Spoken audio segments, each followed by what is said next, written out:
Congresswoman Jackie Speier. Congresswoman, it's great to have you with me, and I hope you've been able to hear parts of what the senator has been saying. I've been asking my panel about the appetite in Washington for this. Is the biggest problem pro-gun Democrats in the Senate to see something like this move forward?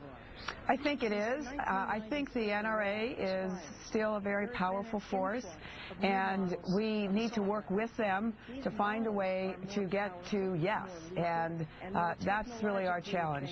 I totally support the assault weapon ban. I think the most critical thing we can do, however, is to make sure that we have a universal background check and that we ban these high-capacity magazines. Congresswoman, explain why this is so personal to you and now in your professional capacity to see something done.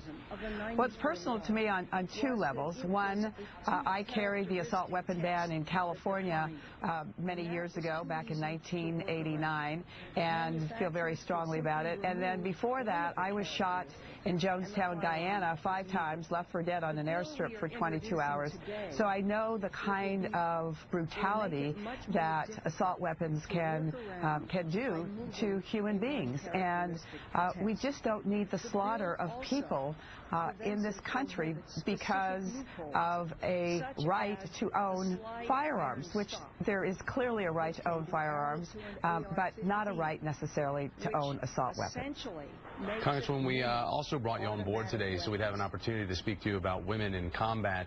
Lucky that we got you early to speak about Senator Feinstein's assault weapons ban of 2013, but the big news is the Pentagon is going to be making this groundbreaking change and lift the ban on women in combat. Leon Panetta made an announcement yesterday, and this move will open up 238,000 jobs that were previously off limits to women. As we know from the facts, 152 women have died in the Iraq and Afghanistan wars. Women now currently make up 15% of the military ranks, yet there's still a large resistance to breaking the brass ceiling, to putting women on the front lines. What's your reaction to this?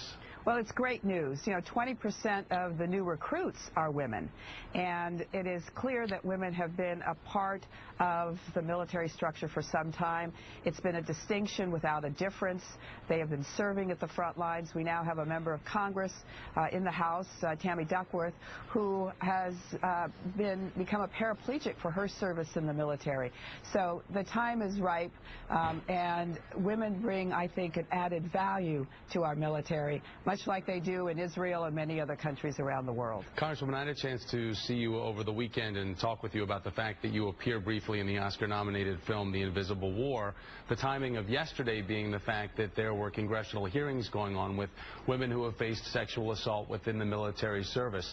Explain the timing of this, because to me it struck me as kind of odd that this announcement would come on the same day as those hearings were taking place, where women are being assaulted time and time again and not being able to report to see justice done to their assailants, and now this coming up to kind of propel women forward to the front lines.